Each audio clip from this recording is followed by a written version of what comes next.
Hola, buenos días, mi nombre es Sigmund Freud. Hoy vamos a leer de la historia de una neurosis infantil. El hombre de los lobos.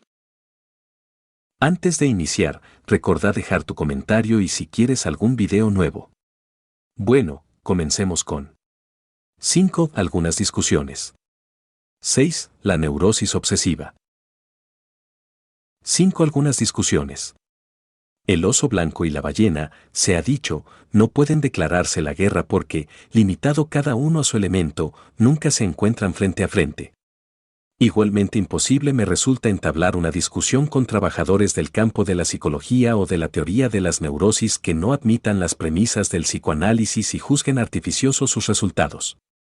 Pero, junto a ellos, se ha desarrollado en los últimos años una oposición de parte de otros que, al menos así opinan ellos, pisan el terreno del análisis, no ponen en tela de juicio su técnica ni sus resultados, sino que solo se consideran autorizados a deducir del mismo material consecuencias diversas y a someterlo a otras concepciones. Ahora bien, la controversia teórica es las más de las veces infecunda.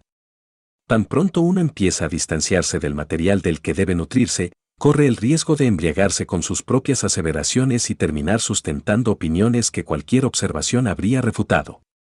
Por eso considero muchísimo más adecuado combatir concepciones divergentes poniéndolas a prueba en casos y problemas singulares.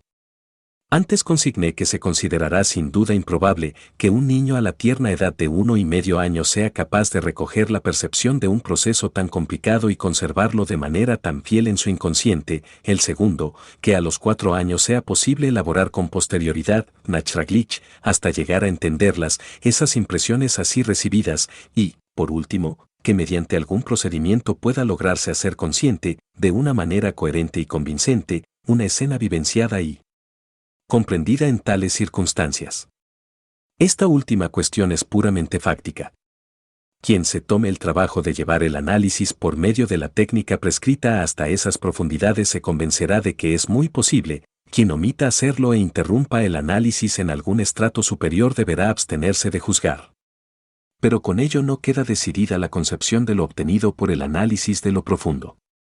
Los otros dos reparos se apoyan en un menosprecio por las impresiones de la temprana infancia, a las que no se concede unos efectos tan duraderos.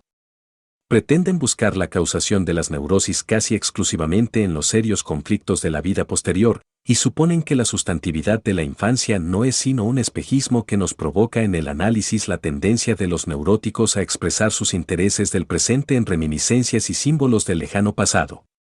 Con semejante apreciación del factor infantil se eliminan muchas de las que han sido las características más íntimas del análisis y, entre ellas, muchas de las que le valieron resistencias y le enajenaron la confianza de los extraños.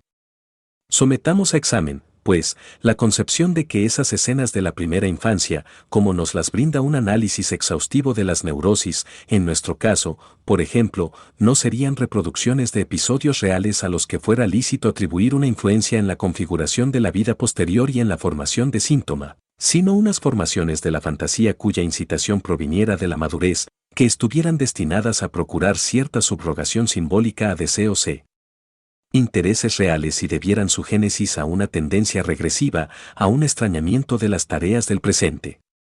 Si así fuera, uno podría desde luego ahorrarse aquellas extrañas atribuciones a la vida anímica y a la operación intelectual de niños de cortísima edad. Toda clase de circunstancias de hecho, además del deseo, común a todos, de racionalizar y simplificar una tarea difícil, solicitan esta concepción. Ahora bien, de antemano cabe aventar un reparo que podría plantearse justamente al analista práctico. Es preciso admitir que si la mencionada concepción de estas escenas infantiles fuera la correcta, en nada cambiaría al principio la práctica del análisis. Si en verdad el neurótico tuviera esta mala peculiaridad de extrañar su interés del presente y adherirlo a esas formaciones sustitutivas, regresivas, de su fantasía, no se podría hacer otra cosa que seguirlo por ese camino y llevar a su conciencia esas producciones inconscientes, puesto que, aun prescindiendo por completo de su disvalor objetivo, poseen para nosotros supremo valor en cuanto son por el momento las portadoras y poseedoras del interés que queremos liberar para orientarlo hacia las tareas del presente. Así, la trayectoria del análisis debería ser exactamente igual a la del análisis ingenuo que tiene por verdaderas estas fantasías. Solo al final, tras el descubrimiento de tales fantasías, se establecería la diferencia. Entonces uno diría al enfermo, muy bien, el curso de su neurosis ha sido como si usted hubiera recibido en su infancia esas impresiones, urdiendo desde ellas la trama. Bien advierte que eso no es posible. Eran productos de su fantasía destinados a desviarlo de las tareas objetivas que lo aguardaban. Consienta en que pesquisemos ahora cuáles eran esas tareas y qué vías de conexión existieron entre ellas y sus fantasías. Tras esa tramitación de las fantasías infantiles podría iniciarse un segundo tramo del tratamiento, vuelto hacia la vida real. Una abreviación de ese camino, vale decir, una modificación de la cura psicoanalítica como se la ha ejercido hasta hoy, sería técnicamente inadmisible. Si uno no hace consciente al enfermo de estas fantasías en toda su amplitud, tampoco puede poner a su disposición el interés ligado a ellas. Si se lo desvía de ellas tan pronto se vislumbra su existencia y su esbozo general, no se hará sino apoyar la obra de la represión en virtud de la cual se han vuelto intocables a pesar de todos los empeños del enfermo. Si se las desvaloriza prematuramente, por ejemplo revelándole que no se trata sino de fantasías que no tienen ningún valor objetivo, nunca se conseguirá su cooperación para llevarlas a la conciencia. Por lo tanto, como quiera que se aprecie a estas escenas infantiles, la técnica analítica no experimentará ningún cambio si se procede correctamente. Ya consigné que podían invocarse muchos factores de hecho en apoyo de la concepción de estas escenas como unas fantasías regresivas. Sobre todo tales escenas infantiles no son reproducidas en la cura como recuerdos, al menos hasta donde alcanza mi experiencia, sino que son resultado de la construcción. Sin duda que a muchos les parecerá que con esta sola confesión queda ya zanjada la polémica. Que se me entienda bien. Todo analista sabe, y lo ha experimentado incontables veces, que en una cura lograda el paciente comunica buen número de recuerdos infantiles espontáneos por cuyo afloramiento puede ser el primero, el analista se siente libre de todo cargo, pues no ha insinuado al enfermo un contenido semejante mediante ninguna clase de intento de construcción.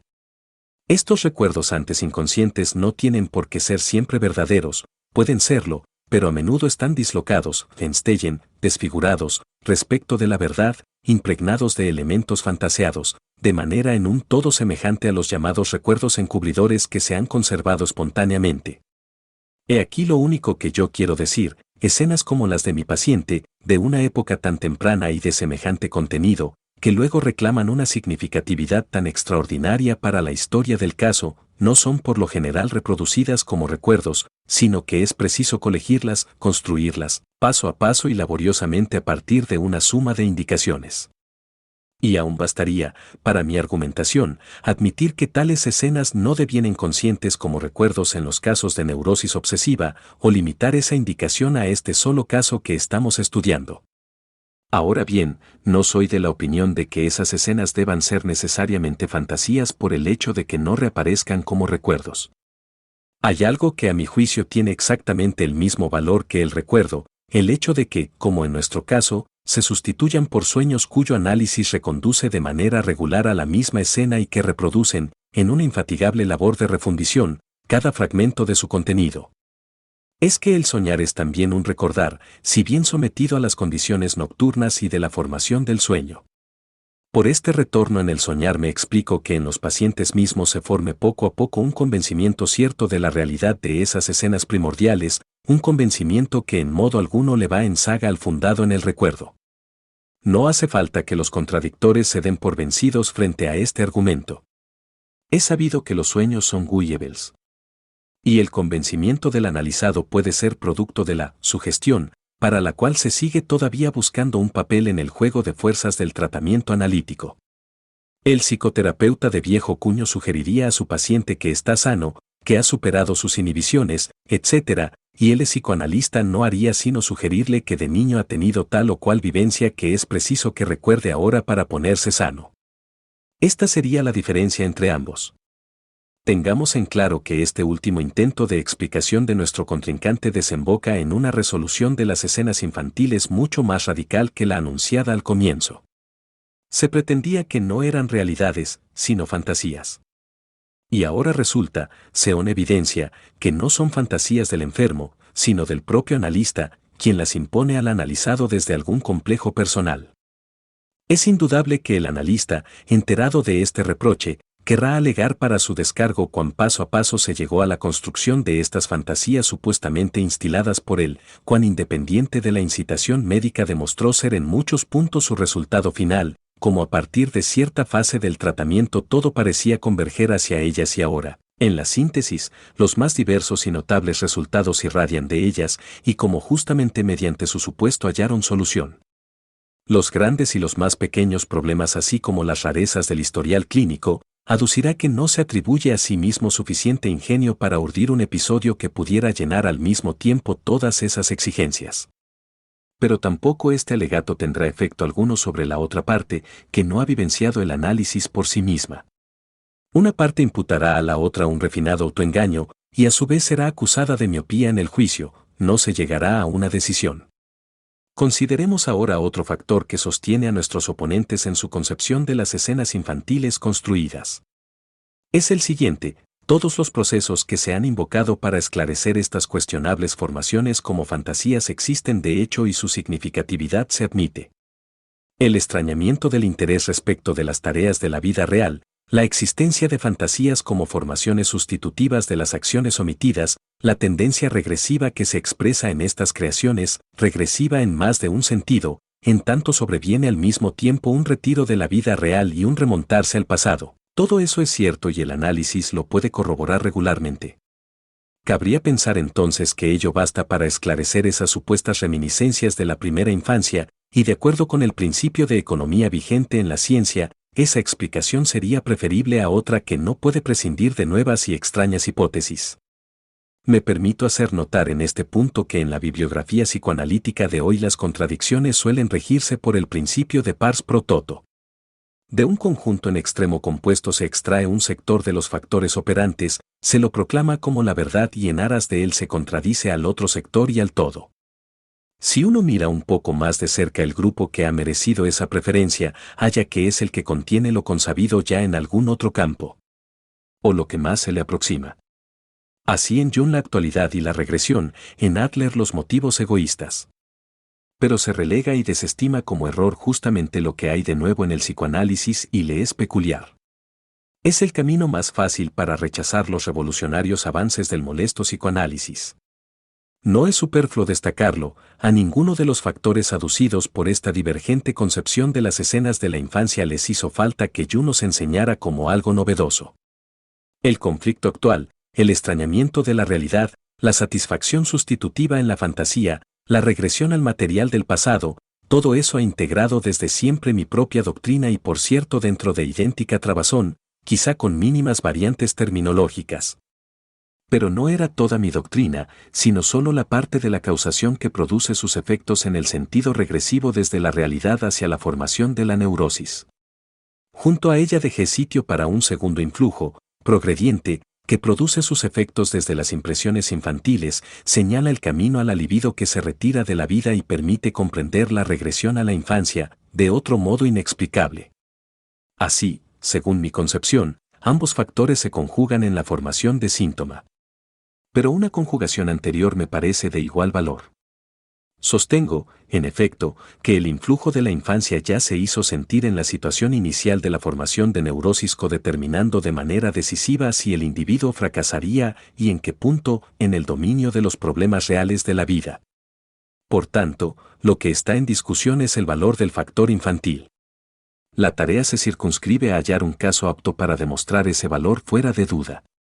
Ahora bien, lo es el caso clínico que tratamos aquí con tanto detalle, cuyo carácter distintivo radica en que a la neurosis luego contraída le precedió una neurosis de la primera infancia. Por eso lo escogí para su comunicación. Si alguien pretendiera desautorizarlo pareciéndole que la zoofobia no posee entidad suficiente para reconocerla como una neurosis en sí misma, debo anticiparle que a esa fobia siguieron, sin solución de continuidad, un ceremonial, unas acciones y unos pensamientos obsesivos que consideraré en los siguientes capítulos de este trabajo. Que un niño contraiga una neurosis en su tercero o cuarto años prueba sobre todo que las vivencias infantiles son capaces por sí solas de producir una neurosis sin que para ello haga falta la huida frente a una tarea planteada por la vida. Se objetará que también el niño se ve de continuo ante tareas de las que quizá preferiría sustraerse. Ello es cierto, pero la vida de un niño antes de la edad escolar es fácil de abarcar y uno puede indagar si hay en ella una tarea que comande la causación de la neurosis. Ahora bien, no se descubre otra cosa que unas mociones pulsionales que el niño no puede satisfacer y que todavía es incapaz de dominar, y las fuentes de que aquellas brotan. La enorme abreviación del intervalo transcurrido entre el estallido de la neurosis y la época de las vivencias infantiles en cuestión hace, como era de esperar, que la parte regresiva de la causación se comprima al máximo y que la parte progrediente, el influjo de las impresiones tempranas, salga a la luz sin disfraz. Espero que este historial clínico pueda brindar una imagen nítida de esta proporción existente entre ambas.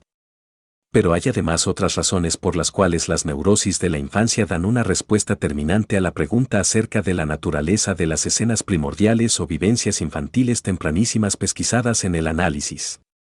Supongamos como premisa incontrastable que una escena primordial de esa índole haya sido desplegada de manera correcta según los preceptos técnicos, que sea indispensable para la solución conjunta de todos los enigmas que nos plantea la sintomatología de la neurosis de la infancia, que de ella irradien toda clase de efectos del mismo modo como todos los hilos del análisis llevaron hasta ella, entonces, con respecto a su contenido, será imposible que no constituya la reproducción de una realidad vivenciada por el niño. En efecto, el niño, como el adulto, solo puede producir fantasías con un material adquirido de alguna parte. El niño tiene cerrados algunos de los caminos que le permitirían esa adquisición, la lectura, por ejemplo, y el lapso de que dispuso para lograrla es breve y resulta fácil compulsar esas fuentes. En nuestro caso, la escena primordial contiene la imagen del comercio sexual entre los padres en una postura particularmente propicia para ciertas observaciones. Ahora bien, ello no probaría nada en favor de la realidad objetiva de esa escena si la hallásemos en un enfermo cuyos síntomas, o sea los efectos de la escena, se presentaran en algún momento de su vida posterior. En tal caso, pudo haber adquirido en los más diversos puntos temporales del largo intervalo las impresiones, representaciones y conocimientos que luego mudó en una imagen de la fantasía, proyectándola retrospectivamente sobre su infancia y adhiriéndola a sus padres. Más cuando los efectos de tal escena se presentan en el cuarto o quinto año de vida, es preciso que el niño haya sido espectador de la escena a una edad todavía más temprana. Pero si es así, quedan en pie todas las extrañas conclusiones que se derivaron del análisis de la neurosis infantil, a menos que alguien quiera suponer que el paciente no solo fantaseó esta escena primordial inconscientemente, sino que también confabuló su alteración de carácter, su angustia ante el lobo y su compulsión religiosa. Pero tanto su naturaleza de ordinario sería como la tradición directa de su familia contradirían este expediente. Por ende, solo veo estas dos posibilidades, o el análisis que parte de su neurosis de la infancia es un mero desvarío, o todo es tal cual lo expuse antes. En un pasaje anterior tropezamos sin duda con esta ambigüedad, la predilección del paciente por las nalgas femeninas y por el coito en la postura en que ellas más resaltan parecía tener que derivarse del coito observado entre los padres, pero, al mismo tiempo, esa preferencia era un rasgo universal de las constituciones arcaicas con predisposición a la neurosis obsesiva. Sobre este punto se nos ofrece la sugerente salida de solucionar la contradicción como una sobredeterminación. La persona en quien observó esa posición durante el coito era en efecto su padre carnal, de quien muy bien pudo haber heredado esa predilección constitucional. Ni la posterior enfermedad del padre ni el historial familiar contradicen esto, como ya consignamos, un hermano del padre falleció en un estado que es preciso concebir como el desenlace de una afección obsesiva grave. En ese contexto nos acordamos de que su hermana, en su seducción del niñito de 3 1/4 años, había formulado contra la anciana y buena haya la rara calumnia de que ponía a toda la gente dada vuelta, auf den Kopf stellen, y luego les agarraba los genitales. No pudo menos que imponérsenos la idea de que acaso también la hermana, a edad igualmente tierna, fue espectadora de la misma escena que luego vio su hermano, y de ahí pudo recoger la incitación para el poner dado vuelta en el acto sexual. Además, esta hipótesis apuntaría a una fuente de su precocidad sexual.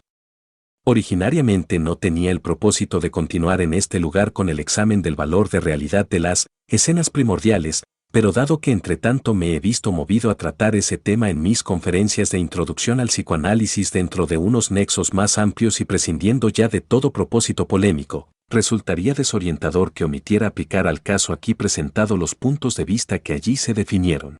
Prosigo pues, a modo de complemento y rectificación, empero, es posible otra concepción de la escena primordial que está en la base del sueño, ella se aparta en buena medida de la decisión adoptada antes y nos aventa muchas dificultades. Sin embargo, nada gana con esta modificación la doctrina que pretende rebajar las escenas infantiles a la condición de símbolos regresivos. A mi juicio, este análisis de una neurosis de la infancia, como lo haría cualquier otro, la ha desechado de manera definitiva. Pues bien, opino que todo el asunto se puede entender también de la siguiente manera.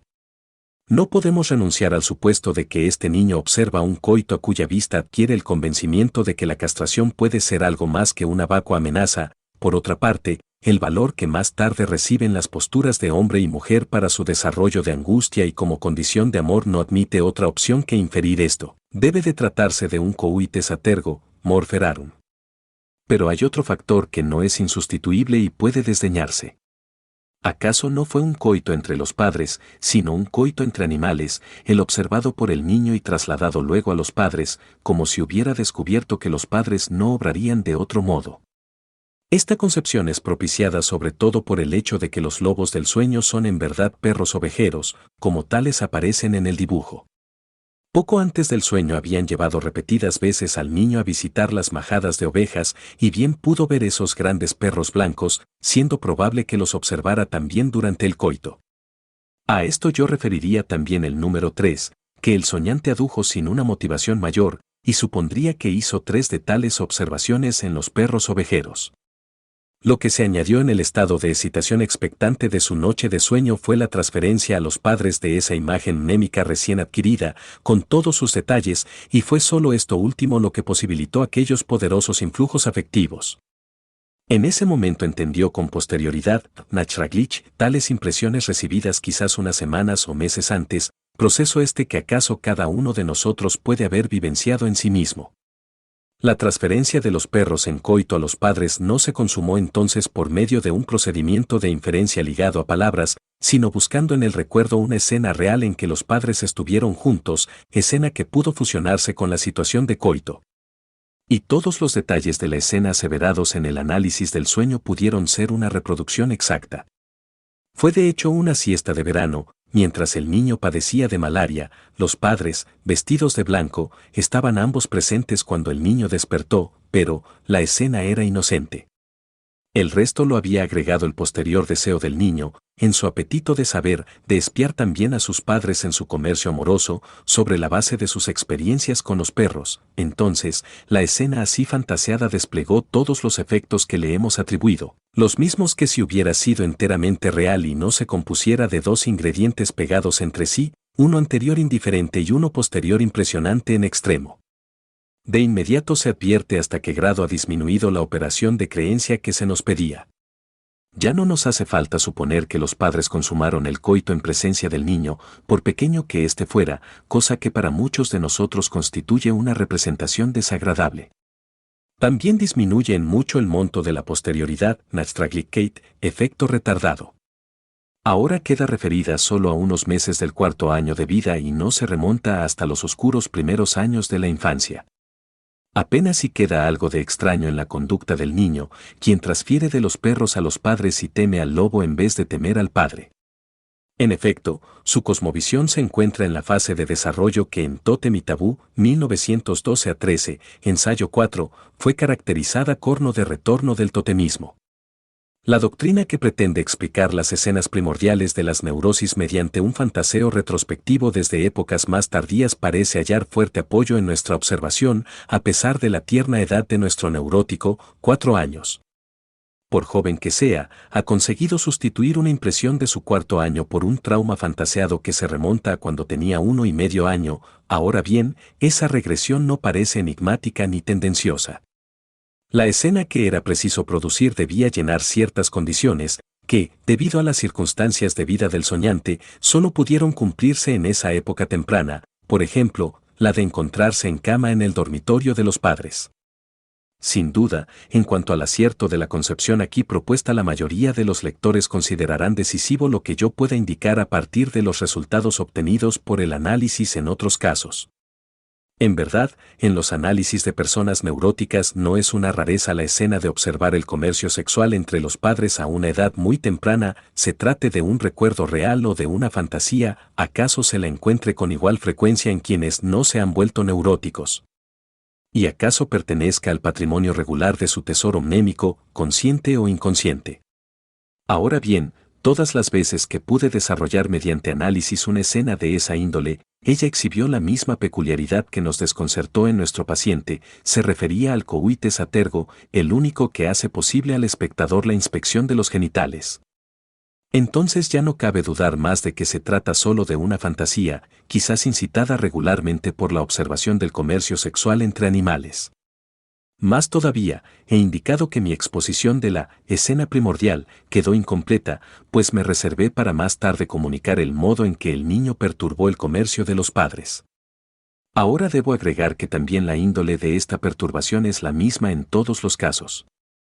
Puedo imaginar que así me he expuesto a graves sospechas de parte de los lectores de este historial clínico. Si disponía de tales argumentos en favor de esta última concepción de la escena primordial, ¿con qué pretexto pude sustentar primero otra, de apariencia tan absurda? Cero en el intervalo transcurrido entre la primera redacción del historial clínico y este agregado he hecho nuevas experiencias que me obligaron a modificar mi concepción inicial, y por algún motivo no querría confesarlo. Lo que confieso, en cambio, es algo diferente, que tengo el propósito de cerrar este examen del valor de realidad de las escenas primordiales mediante un non-liquid.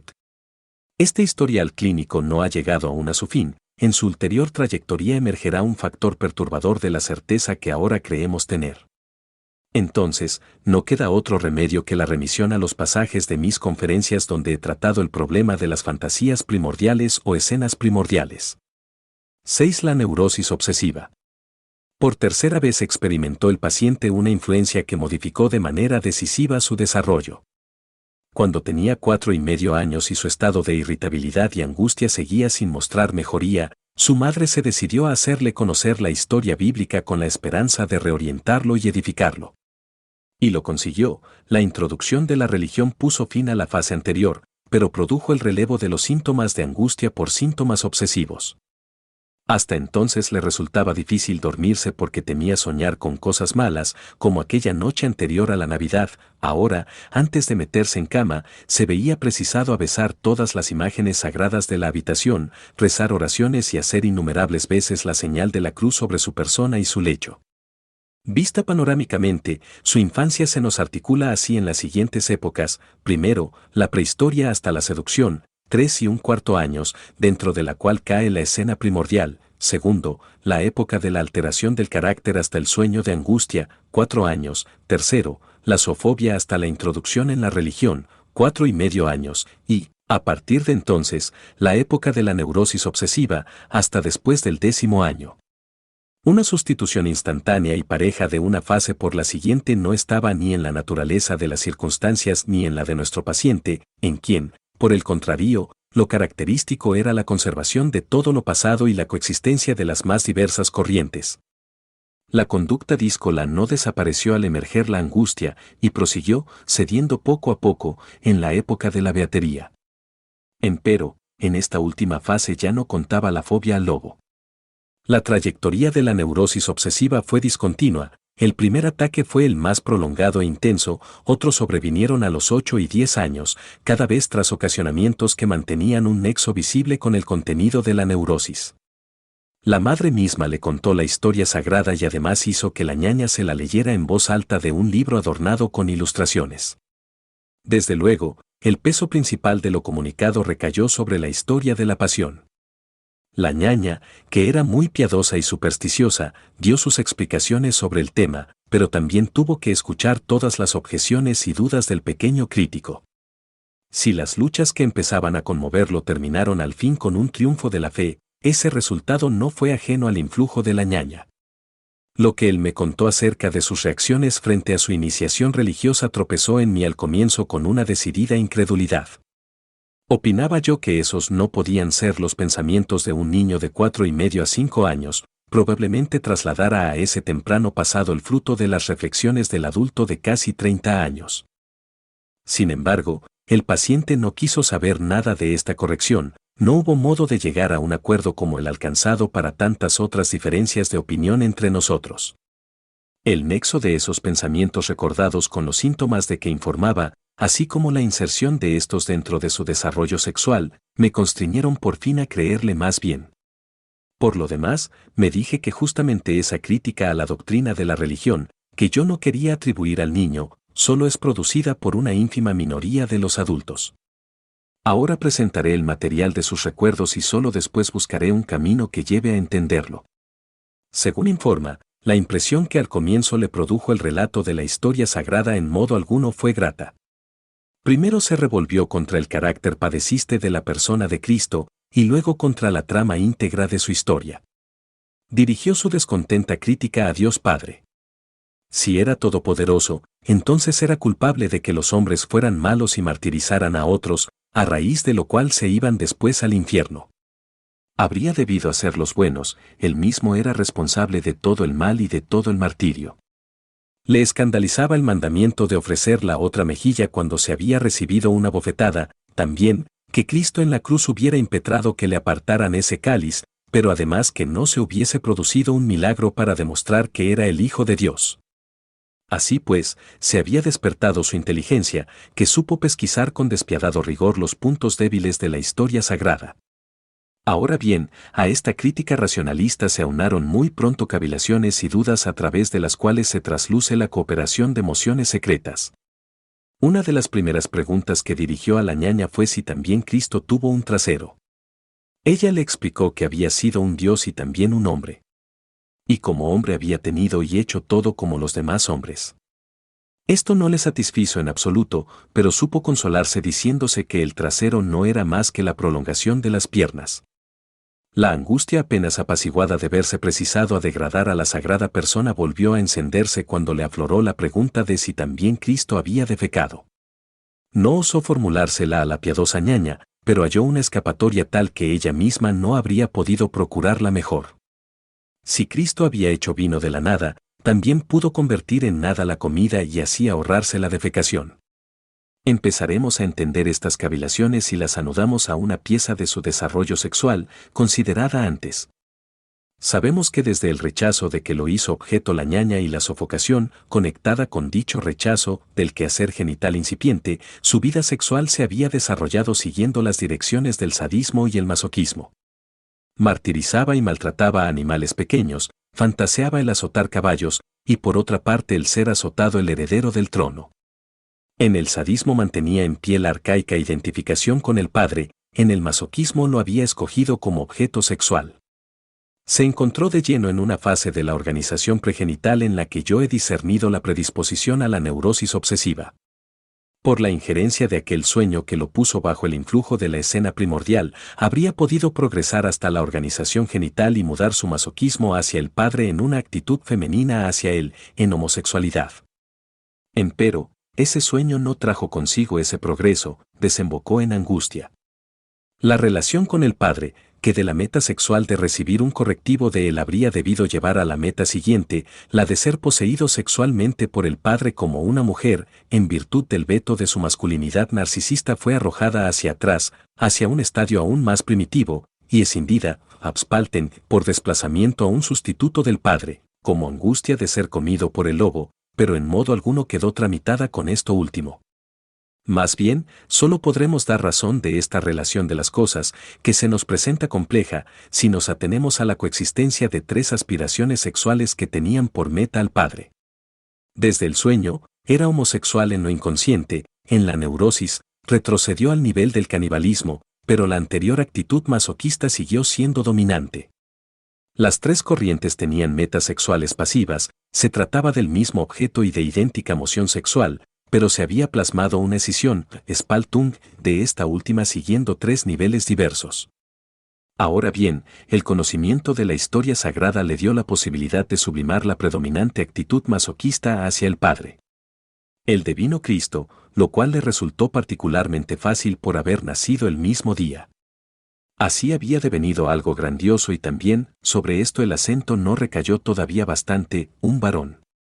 En la duda de si Cristo puede tener un trasero se insinúa la actitud homosexual reprimida, pues tal cavilación no pudo significar más que este interrogante, si el padre podía usarlo como a una mujer, como a la madre en la escena primordial. Cuando lleguemos a resolver las otras ideas obsesivas veremos corroborada esta interpretación. Ahora bien, a la represión de la homosexualidad pasiva correspondía el reparo de que era un ultraje conectar a la sagrada persona con tales suposiciones. Notamos que se empeñó en mantener su nueva sublimación despejada del suplemento que recibía de las fuentes de lo reprimido. Pero no lo consiguió. Todavía no comprendemos por qué ahora se revolvía también contra el carácter pasivo de Cristo y el maltrato por el Padre, empezando así a desmentir, aun en su sublimación, el ideal masoquista que sustentaba hasta entonces. Estamos autorizados a suponer que este segundo conflicto era particularmente propicio para que a partir del primer conflicto, entre corriente masoquista dominante y corriente homosexual reprimida, surgieran pensamientos obsesivos degradantes, pues es harto natural que en un conflicto anímico se sumen todas las contracorrientes, aunque provengan de las fuentes más diversas. Luego, a partir de nuevas comunicaciones, llegaremos a conocer el motivo de su revuelta y, así, el de su crítica a la religión. También su investigación sexual había obtenido una ganancia con las comunicaciones acerca de la historia sagrada. Hasta entonces no había tenido ninguna razón para suponer que los hijos venían solo de la mujer. Al contrario, la ñaña le había hecho creer que él era el hijo del padre, y su hermana la hija de la madre, y él había concedido gran valor a este vínculo más estrecho con el Padre. Ahora se enteró de que llamaban a María la Madre de Dios. Entonces los hijos venían de la mujer y ya no podía seguir creyendo en el acerto de la ñaña.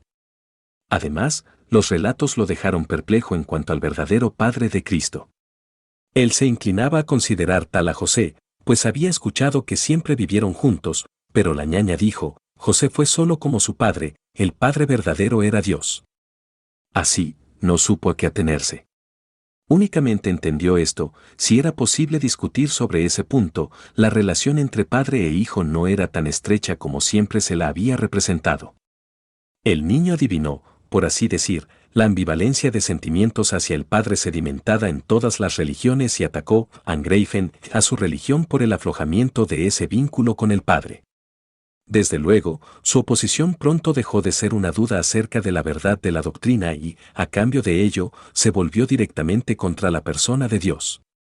Dios había tratado con dureza y crueldad a su hijo, pero no fue mejor para los hombres. Había sacrificado a su hijo y lo mismo pidió de Abraham. Empezó a temer a Dios. Si él era Cristo, su padre era Dios. Pero el Dios que la religión le imponía no era un buen sustituto para el Padre a quien había amado y que no quería dejarse arrebatar. El amor por este Padre le brindó su agudeza crítica. Se defendió de Dios para poder retener al Padre, pero en verdad así defendía al Padre antiguo contra el nuevo. Tenía que consumar ahí un difícil paso en el deshacimiento del Padre. Fue, pues, del amor antiguo hacia su Padre, devenido manifiesto en época tempranísima, de donde tomó la energía para combatir a Dios y la agudeza para criticar a la religión.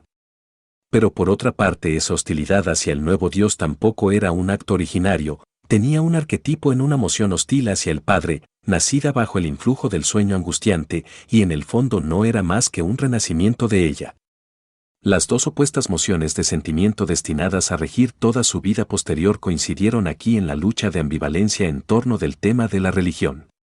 Lo que de esa lucha resultó como síntoma las ideas blasfemas, la compulsión que lo obligaba a pensar, Dios porquería, Dios cochino, fue también, por ende, un genuino resultado de compromiso, como los que suele mostrarnos el análisis de estas ideas en conexión con el erotismo anal. Algunos otros síntomas obsesivos de carácter menos típico llevan con igual certeza hasta el Padre, pero también permiten discernir el nexo de la neurosis obsesiva con las contingencias anteriores. Al ceremonial beato con que al fin espiaba sus blasfemias pertenecía, asimismo, el mandamiento de respirar en ciertas condiciones de una manera solemne. Cada vez que se persignaba debía inspirar profundamente o soltar el aire con fuerza. En su idioma, aliento equivale a espíritu. Ese era entonces el papel del Espíritu Santo. Debía inspirar el Espíritu Santo, o expirar los malos espíritus de que tenía noticia por haber escuchado y leído. A esos malos espíritus atribuía también los pensamientos blasfemos que lo forzaron a imponerse tantas penitencias. Estaba constreñido a soltar el aliento cuando veía pordioseros, tullidos, gente horrible, miserable, y no sabía cómo relacionar esta compulsión con los espíritus. Solo se daba a sí mismo la explicación de que lo hacía para no devenir como ellos. Luego el análisis aportó, a raíz de un sueño, el esclarecimiento de que la aspiración a la vista de personas miserables solo había comenzado tras el 6º año y se conectaba con el padre. Hacía ya largos meses que no lo veía cuando su madre dijo que viajaría con los niños a la ciudad para mostrarles algo que los alegraría mucho. Los llevó entonces a un sanatorio donde volvieron a verlo, tenía mal aspecto y al hijo le causó mucha pena. Entonces, era el padre la imagen primordial de todos los tullidos, pordioseros y pobres ante quienes debía aspirar, tal como de ordinario es la imagen primordial de las figuras grotescas que uno ve en estados de angustia, así como de las caricaturas dibujadas por burla. En otro lugar averiguaremos todavía que esa actitud compasiva se remontaba a un particular detalle de la escena primordial que así obtuvo un efecto tardío en la neurosis obsesiva.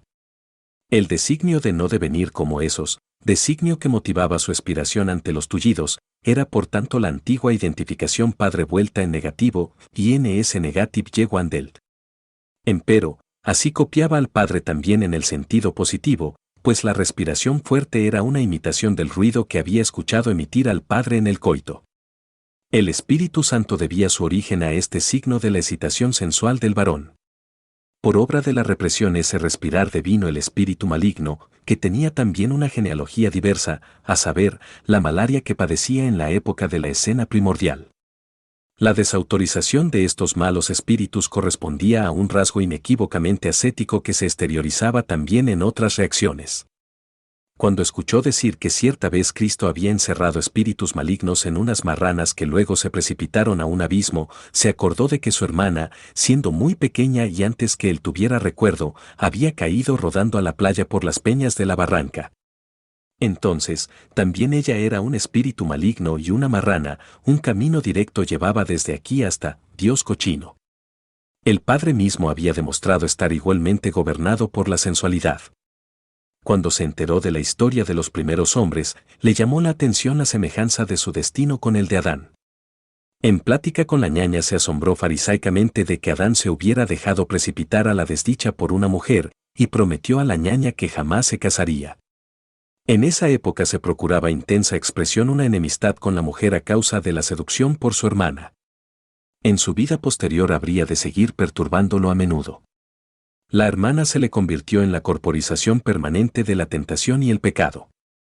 Tras confesarse, él se imaginaba puro y libre de pecado.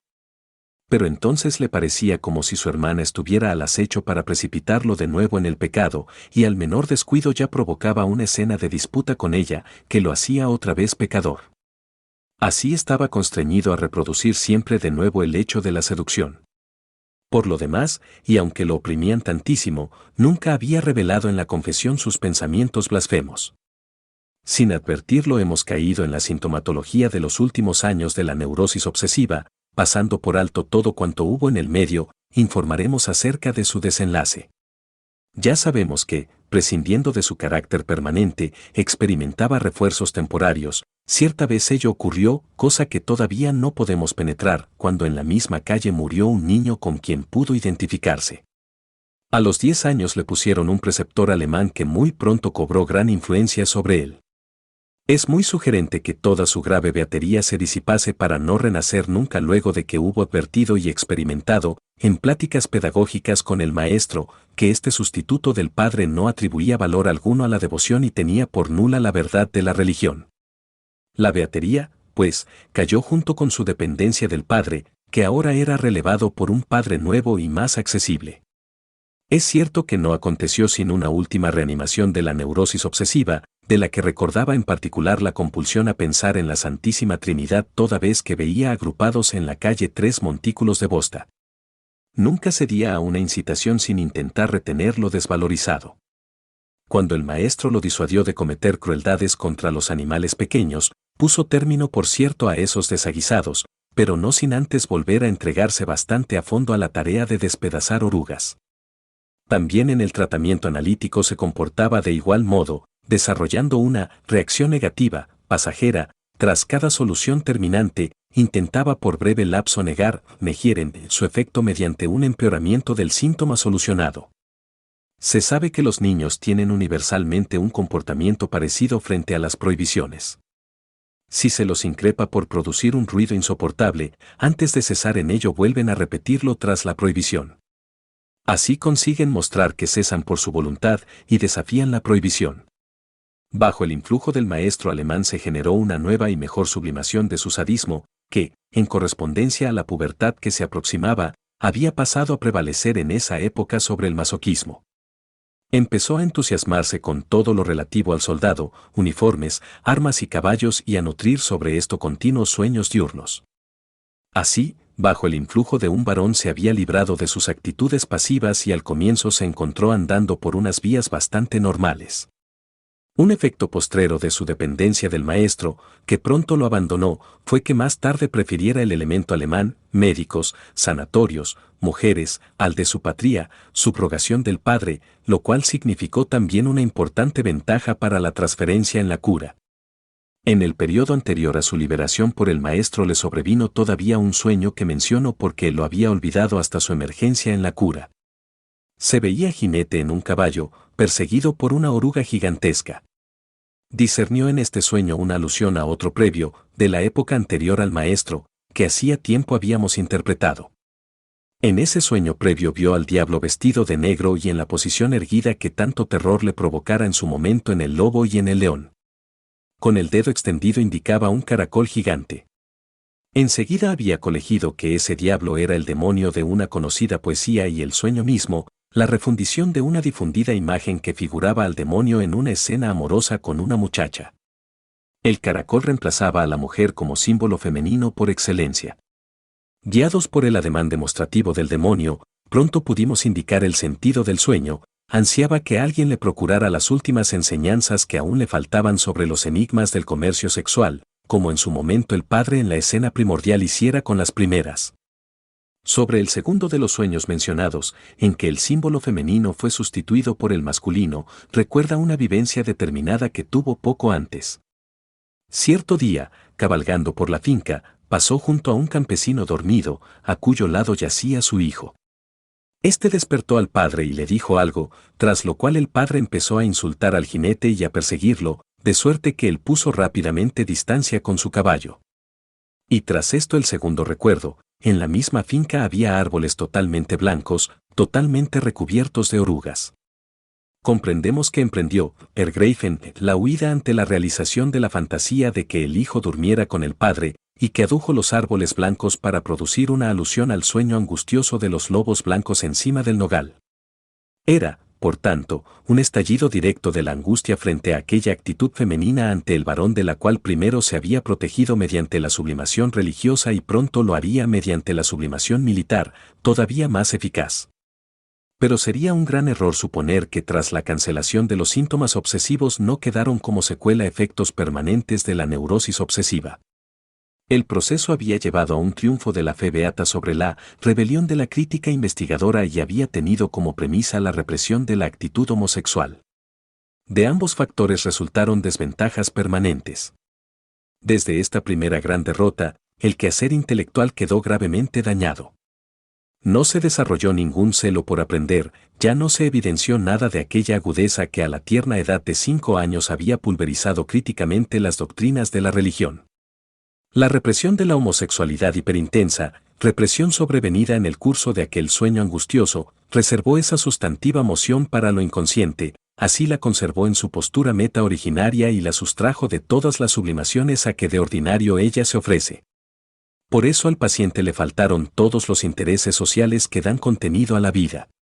Solo cuando en la cura analítica consiguió soltar ese encadenamiento a la homosexualidad pudo mejorar el estado de cosas, y fue harto asombroso vivenciar cómo, sin indicación directa del médico, cada fragmento liberado de la libido homosexual buscaba emplearse en la vida y adherirse a los grandes asuntos comunes de la humanidad. Bueno, espero que te haya gustado y espero verte la próxima. Recordá dejar tu comentario y pedir más vídeos. Hasta la próxima.